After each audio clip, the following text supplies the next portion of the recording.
اگر 4 شادیاں فرض ہیں تو بیوی کے ساتھ کام میں ہاتھ بٹانا بھی سنت ہے۔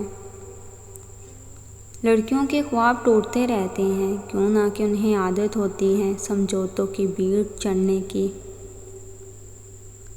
زندگی میں کچھ چیزیں ہمارا پیچھا نہیں چھوڑتی، کچھ غلطیاں جو ہم بول نہیں پاتے، کچھ تکلیفیں جو ٹھہر جاتی ہیں، اور کچھ لوگ جو یاد رہ جاتے ہیں۔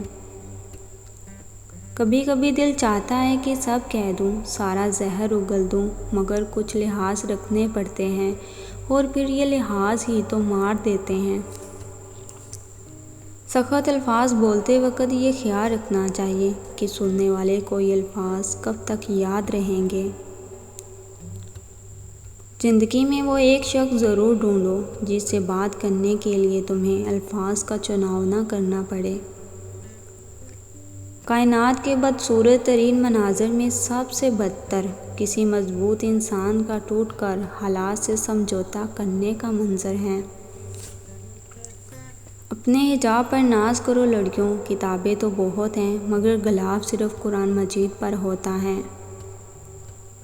مصیبتوں کو چھپانا بھی راز کو چھپانے جیسا ہے، کیوں نہ کہ ان کا اظہار دشمنوں کو خوش کرتا ہے اور محبت کرنے والوں کو تکلیف دیتا ہے۔ مردانگی یہ نہیں کہ کتنے پسا سکتے ہو، بلکہ مردانگی یہ ہے کہ ایک کے ساتھ کتنا نبھا سکتے ہو۔ کوئی ایسی بات جو کسی کے لیے دکھ کا باعث ہو، اسے پھیلانا بھی شر سے کم نہیں۔ ہمیں احتیاط کرنی چاہیے۔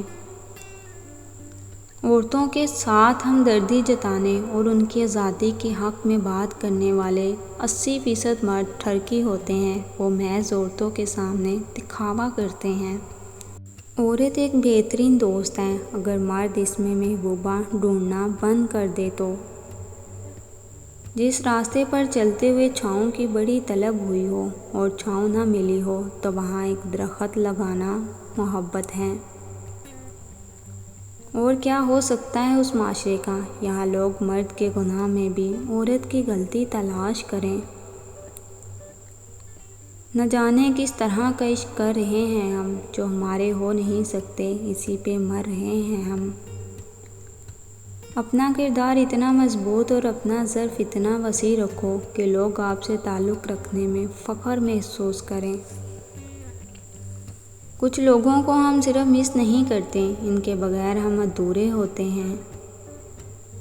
مرد عورت کی آنکھوں اور پیشانی پر نہ دیکھے تو سمجھ جانا اسے محبت نہیں، بس ٹائم پاس کر رہا ہے۔ کبھی ایسی تلخ حقیقتوں سے پالا پڑتا ہے کہ زندگی کے سارے فلسفے سمجھ آ جاتے ہیں۔